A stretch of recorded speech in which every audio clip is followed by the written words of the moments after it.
और ऐसा कहते हैं कि निधिवन में रात को बंद हो जाता है जब निधिवन, तो कृष्ण जी आज भी वहाँ रास करते हैं, सारे पेड़ जो हैं वो सखिया बन जाते हैं, और अगर किसी ने रात को वहाँ पर वो चीज़ देख ली तो या तो वो अंधा हो जाएगा या पागल हो जाएगा या किसी को बताने लायक नहीं रहेगा।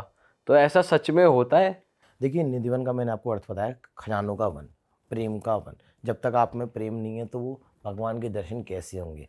और दूसरी बात कि भगवान को देखने के साथ जब हमने भगवान को दर्शन कर लिए तो हमारे जीवन की सार्थकता ही नहीं है। जब मैंने आपको बताया कि राधा रानी के तेज को जगत नहीं देख पाएगा, ऐसे ही जब भगवान के दर्शन होंगे तो आपके जीवन की सार्थकता नहीं है। तो ऐसी मान्यता आज भी ऐसी है कि जो वृक्ष हैं 16,108 गोपियाँ बनकर राधा और कृष्ण सम्मिलित रूप में वहाँ पे रास करते हैं। अब जैसे आजकल का आप देखेंगे साइंटिफिकली प्रूवन, आप एक चमत्कार या फिर एक कृपा चाहते हैं कि देखने को मिले। इंसान कहता है ना कि संशय करता है संस्कृति पे। तो निधिवन के वृक्षों को आप देखेंगे नीचे से खोखले हैं और ऊपर से हरे भरे हो जाते हैं। मैं वीडियोस प्रोवाइड करा दूंगा इसकी आपको। तो ना उनको पानी दे रहा कोई, ना उनको जल दिया जा रहा, ना वर्षा होती पतझड़ में। तो ये कैसे वो हरे भरे हैं? पूरे पूरे जगत में पतझड़ होता है लेकिन निधियों में कभी पतझड़ नहीं होता। तो आज ये कलयुग में आज भी ये साक्षात चमत्कार देखने को मिलता है। और आज भी अंश रूप में आप कहेंगे चमत्कार क्या होता है, अंश रूप में भगवान की कभी चूड़ी इधर से उधर मिलती है। वो रंग महल नाम से स्थान है जहाँ पर रात को सेज सजाई जाती है बांके बिहारी जी महाराज की। जब बिहारी जी मंदिर में गए तो स्वामी जी महाराज ने बोला रोज़ बरास करने आपको निधिवन आना है। तो बिहारी जी महाराज अपने मंदिर से कुंज गलियों में भटकते हुए निधिवन राज जाते हैं। और आज भी वो अंश रूप में जब राधा रानी के साथ रास कर कर जब राधा रानी के चरणों में दर्द होता है तो राधा रानी के चरणों को दबाते हैं। चरणों को दबाने के साथ जब उनको भूख लगती है तो लड्डू खिलाते हैं, उनको प्यास लगती है वो कड़वे में जल पिलाते हैं। और जल पिलाने के साथ जब उनका श्रृंगार इधर से उधर हो जाता है वो श्रृंगार करते हैं ठाकुर जी राधा रानी का। तो ये तो कृष्ण और राधा रानी के प्रेम का आज भी प्रतीक है निधिवन राज में। जो छोटे छोटे अंशों में कभी लड्डू खाया हुआ मिलता है, कभी पान किया हुआ मिलता है, कभी दातुन की भी मिलती है, कभी चूड़ी इधर से उधर मिलती है। तो ये सब चीज़ें दर्शन होते हैं आज भी वहाँ पे। और आपका क्या रूटीन रहता है, आपकी सेवा कैसे रहती है, क्या क्या आपको ध्यान रखना पड़ता है? भगवान की जैसे सेज हर चीज़ मैंने आपको बताया ना, सावधानी ज़रूरी है। सबसे पहले आप गुरु का आश्रय लेंगे जब भी आपको सेवा मिलेगी। सेवा का पद्धतियाँ जानोगे। जैसे हमने जो बचपन में स्टडी करा था वही हम आगे जाके जैसे अभी हम बात कर रहे हैं तो कुछ ज्ञान अर्जित हुआ जब भी हम आपको बता पा रहे हैं। ऐसी जब हमारे पूर्वज बाबा सेवा करा करते थे तो वो हर चीज़ें समझाते थे कि जैसे आपके हाथ जूटे हैं, हाथ जूटा होने के साथ जैसे भगवान का प्रसाद नीचे गिर गया और आपने उठाया उसको, और उठाने के साथ आपका हाथ नीचे झूठा हो गया तो उसको हाथ को कैसे धोना है। करुए से आपका हाथ भी स्पर्श नहीं होगा, आपका हाथ भी धुल जाएगा। कैसे? इससे ओटे से आप ऐसे करें और हाथ को ऐसे करके धो लें तो भगवान के हाथ भी धुल गए हमारे और भगवान का वो करुआ भी झूठा नहीं हुआ। मतलब सेवा में रहते हुए हर एक चीज़ देखी जाती है कि कैसे सेवा सावधान अति जानी। तो सावधानी जो सेवा हो, हर चीज़ को भगवान के प्रेम के साथ समर्पण हो। रात को जब शैया सजाते हैं बांके बिहारी जी के मंदिर में भी, निधिवन राज में भी, क्योंकि ठाकुर जी की कृपा इतनी कि भगवान ने सेवा दिया है, भगवान नित्यानी रूप से उन्हीं की चर्चा कर रहे हैं, उन्हीं की कृपा जी। है। तो अब तो मेरे जीवन में तो यही है, ना चाँद की चाहत है ना जीने की फरमाइश है, ना चाँद की चाहत है ना इस जीवन में और कोई फरमाइश है। हर जन्म आपके श्री चरणों की सेवा मिले, बस यही आपके चरणों में ख्वाहिश है। तो मेरे तो यही है कि वो जो चीज़ मिली है ना वो कभी भी अपने आप से दूर नहीं हो, क्योंकि वो तो सिर्फ भगवान है। अच्छा, आप जैसे हम अभी बात भी कर रहे थे कि जो ठाकुर जी हैं वो आपके परिवार बहुत सालों से उनका ध्यान रखते आ रहे हैं, एक तरीके से आपके घर के ही भगवान जी हो गए। जैसे कई लोग अपने घर के लड्डू गोपाल जी रखते हैं, या आपके घर के ही भगवान जी हो गए। तो मैं चाहता हूँ जो लोग ये वीडियो देखने के बाद वृंदावन आना चाह रहे हैं, या अब जो इतने लोग बढ़ रहे हैं वृंदावन आ रहे हैं लोग, और बहुत मैनेजमेंट की भी प्रॉब्लम हो रही है, तो आप कुछ कहना चाहते हो उनसे कि सही तरीके से कैसे दर्शन करें या क्या ध्यान में रखें जब वृंदावन आ रहे हैं?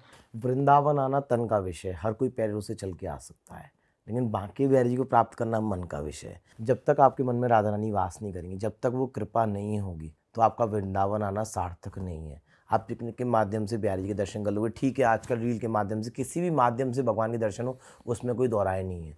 लेकिन आप उसको प्रायोरिटी देंगे हर बार आने के लिए तो वो चीज़ गलत है। रील में खुद भी बनाता हूँ, जब सेवा हो जाती है उसके बाद जो समय मिलता है उसमें थोड़ी बहुत लेकिन आप रील को ही अपनी ज़िंदगी बना लेंगे, वो चीज़ गलत है। इसलिए सबसे पहले आप वृंदावन में आने से पहले किसी गुरु की शरण लो। गुरु की शरण लेने के साथ भगवान को समझो कि भगवान कैसे कैसे कृपा करते हैं। जैसे बिहारी जी का आप 4.5 साल का स्वरूप है, राधा वल्लभ जी का बताते हैं कि 18 साल का स्वरूप है। ऐसे करके भगवान के हर एक सेवा अलग अलग तरीके से, जैसे राजा रामचंद्र जी की सेवा कैसे होती है, माता रानी की सेवा कैसे होती है, तो ये चीज़ें तो वहीं के पुजारी बता सकते हैं। तो ये सब चीज़ें सबसे पहले आप गुरु का आश्रय लेंगे ना, तो गुरु आपको एक एक चीज़ समझाएंगे। समझाने के साथ आपको हर एक चीज़ की सावधानी समझाएंगे कि ये आपसे गलती होगी तो भगवान आपसे रुष्ट नहीं हो जाए, नाराज़ नहीं हो जाए। क्योंकि जैसे बिहारी जी को भी, जैसे एक माँ अपने बच्चे को आंचल में छुपा के रखती है ना, ऐसे ही बिहारी जी को पर्दे में रखा जाता है। क्योंकि वो तो नटखट नंद के लाला इतने नटखट हैं, इतने हैं कि करौली की जब रानी दर्शन करने आई थी ना, जब उसने भगवान को पुकारा मतलब अपने पिता के साथ जब वो दर्शन करने आई थी, राजा की रानी जब दर्शन करने आई, जब भगवान को पुकारती थी और बिहारी जी ने बोला कि रानी मैं तेरे साथ चलना चाहता हूँ, रानी मैं तेरे साथ चलना चाहता हूँ, क्योंकि उसकी आंखों में आंसू थे। उस समय पर्दा नहीं लगता था। जैसे आप देखें, पर्दे की प्रथा आज से 200-300 वर्ष पहले नहीं थी, लेकिन जैसे जैसे भक्तों की कतार बढ़ी, भगवान इतने नटखट हैं। करौली की एक सूक्ष्म रूप में, वैसे तो बहुत बड़ी कहानी है, एक सूक्ष्म रूप में समझा देता हूँ। करौली की रानी जब दर्शन करने आई अपने राजा के साथ, जब मन ही मन उसने भगवान को पुकारा कि भगवान आप मेरे हो, तो जब वो करौली वापस गई, वो रोते हुए, जब भगवान पीछे से आवाज़ आई कि रानी मैं तेरे साथ चलना चाहता हूँ, तो रात में जब वो अपने महल में पहुँची तो वो सो गई रोते रोते कि भगवान ने मुझे, किसी बच्चे ने मुझे पुकारा और मैं उसके साथ उसको नहीं ले पाई। तो वैसे ही जब वो रात को रोते रोते जब सो गई, बिहारी जी की याद में वो सोती चली गई। और यहाँ पे बिहारी जी महाराज के शयन कर पुजारी लोग वापस अपने घर पे चले गए। सुबह सुबह जब दर्शन खोले, बाकी बिहारी जी महाराज की चंदन की लकड़ी पर जो शैया है, वहाँ पर भगवान को शयन कराने के बाद जब सुबह सुबह पुजारी गए तो वो स्थान खाली था और साक्षात शिव विग्रह श्री बांके बिहारी जी महाराज का करौली की रानी के मंदिर में विराजमान था। तो ऐसे ही भक्तों वृंदावन धाम में हलचल हुई और वहाँ पे खुशखबरियाँ हो गई कि बांके बिहारी जी महाराज उस रानी पे मोहित होकर वहीं पे चले गए। तो ये तो छलिया नंद का लाला है, जिस पे मोहित हो गया वो तो चला ही जाएगा। तो ऐसे ही वृंदावन धाम में जैसे जैसे पूरा हल्ला होने लगा, वृंदावन धाम सूना हो चुका था उस समय, क्योंकि हर एक के प्राण बिहारी जी में बसते हैं। प्राण बसने के साथ हर एक दिन की शुरुआत बिहारी के दर्शन करने के साथ होती है। वो चीज़ अलग है कि दिन प्रतिदिन भगवान के दर्शन नहीं हो पाते, अब इतना रश है, इतनी कतारें हैं। तो सभी ब्रिजवासियों ने, सभी गोस्वामियों ने, actually Brijwasi, the Goswamis, these all are the person who are directly connected to Thakur ji. तो ये चीज़ आप समझोगे कैसे कि जब सभी लोगों ने आग्रह किया वहाँ पे जाके रानी से पूरी लड़ाई करके बिहारी जी से मिले और रानी को भी बोला कि रानी वृंदावन धाम पूरा सूना हो चुका है। सूना होने के साथ पूरे कुंज गलियों में एक ही पुकार आ रही है, बांके बिहारी जी कहाँ गए।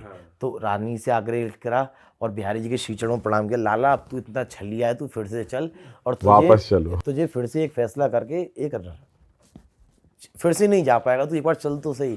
तो बिहारी जी को फिर से लाया गया। वहाँ पे बहुत प्रयत्न करने के बाद रानी को भी समझाया गया, राजा को भी समझाया गया, क्योंकि वहाँ पे तो खुशी का माहौल था। तो बिहारी जी का फिर से मंदिर में लाए और जब एक बहुत बड़ा इंसिडेंट हो जाता है ना, एक छोटी सी जनरल मीटिंग होती है, सब गोस्वामियों ने एक आग्रह लिया, एक फैसला लिया कि आज से पर्दे की प्रथा शुरू करते हैं, क्योंकि ये तो लाला इतना छलिया नंद का लाल है, ये फिर से चला जाएगा और फिर किसी रानी पे मोहित होकर उसी के साथ रहने लग जाएगा। तो फिर से भगवान का पर्दे की प्रथा शुरू हुई, जिससे कि काली नज़रों से भगवान को दूर रखा जाए। क्योंकि जिस भक्त ने भगवान की नज़रों से मैंने आपसे बोला ना, उनकी आंखों में चढ़ गया, वो कभी दूर नहीं जा सकता। सही बात है। जिस भक्त ने फिर से वो रानी की तरफ पुकारा भगवान को, इसलिए 12 पर्दा लगाते हैं भक्तों और भगवान के बीच में। जो अंधकार का पर्दा है, जिस दिन वो हट गया, जैसे रानी को प्राप्त हुआ ना, कलयुग का चमत्कार है, ये कोई पुराना चमत्कार नहीं है तो द्वापर युग का हो, ये कलयुग का चमत्कार है। जिस दिन वो अंधकार का पर्दा हट गया, जैसे रानी को प्राप्त हुआ भगवान, वैसे आपको भी प्राप्त हो जाएंगे। अच्छा, अभी वृंदावन को लेके भी चल रहा है कि वहाँ कॉरिडोर आना चाहिए या नहीं आना चाहिए। यहाँ बहुत बवाल हो रहा है इस चीज़ का, और इस चीज़ को लेके ये भी हो रहा है कि ठाकुर जी का श्रृंगार भी एक दिन मिस हो गया और भोग भी मिस हो गया। तो ऐसा सच में हुआ था? मतलब क्या सिचुएशन चल रही है, आप थोड़ा बताओ। देखिए, अगर शॉर्ट में एक चीज़ को समझें, ठाकुर श्री बांके बिहारी महाराज के जो गोस्वामी लोग सेवा करते हैं, उसमें रोज़ की रोज़ अलग अलग तरीके के विघ्न डाले जाते हैं। विघ्न कैसे डाले जाते हैं? कभी भगवान को जगमोहन में लेके आओ, कभी भगवान का प्रसाद जल्दी रखो, कभी भगवान को भक्तों की आकांक्षा पूर्ण करने के लिए लेट तक जगाओ। तो ये सब चीज़ें गलत है।